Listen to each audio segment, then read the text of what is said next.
આવી ગયા નથી આવ્યા? હું તો લે મને એમ કે આવી ગયા. એ ભાઈ નો આવ્યા હોય શાંતિથી ઉભા રહ્યો, આવ્યા હોય તો આવવા દો. અમારી સભામાં તો કાયમનો ગોહો છે ભાઈ, કાયમનો ગોહો આ જ વાતનો છે. અમે તો હું ખાઈ ગયા છે કે અમને રોજ આવીને જોડા મારી દઉં. હમણાં મને ઓલાય એવું પૂછ્યું કે આ શરૂઆત તમે જ કરેલી. મારી સભામાં જૂતા મારી જાય છે તો મને ઓલા ટીવી વાળાએ પૂછ્યું કે આ તમે જ શરૂ કરેલું. મેં કીધું અમે શરૂ કરીને તેથી સત્તામાં બેઠેલા ખાનખાના મારેલું, વિપક્ષને નહીં. એ તો કાયર માણા હોય વિપક્ષની સભામાં આવીને, ભાઈ તમે મોટી તોપ પણ મરદના બેટા હોય, જાઓ વિધાનસભામાં ઉપાડો. ગોપાલભાઈએ શરૂઆત કરી હતી સત્તામાં બેઠેલા માણસને લલકારવાની. અમે એવા કાયર માણસ નહોતા, નમાલા નહોતા વિપક્ષ સામે જોડા ઉઠાડીએ.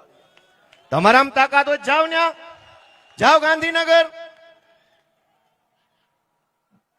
ગાંધીનગર ન જવાય, કાબરા કરી નાખે ને હાથ પેઢીયું ભૂલી જાવ કોણ બાપા હતા ને કોણ દાદા હતા. ત્યારે અમારી સભામાં આવો છો અને કે ગોપાલભાઈ શરૂઆત કરેલી, તમે જ આવું કરેલું. અમે કરેલું, પણ ક્યાં કરેલું, કોની સામે કરેલું અને કયા મુદ્દે કરેલું?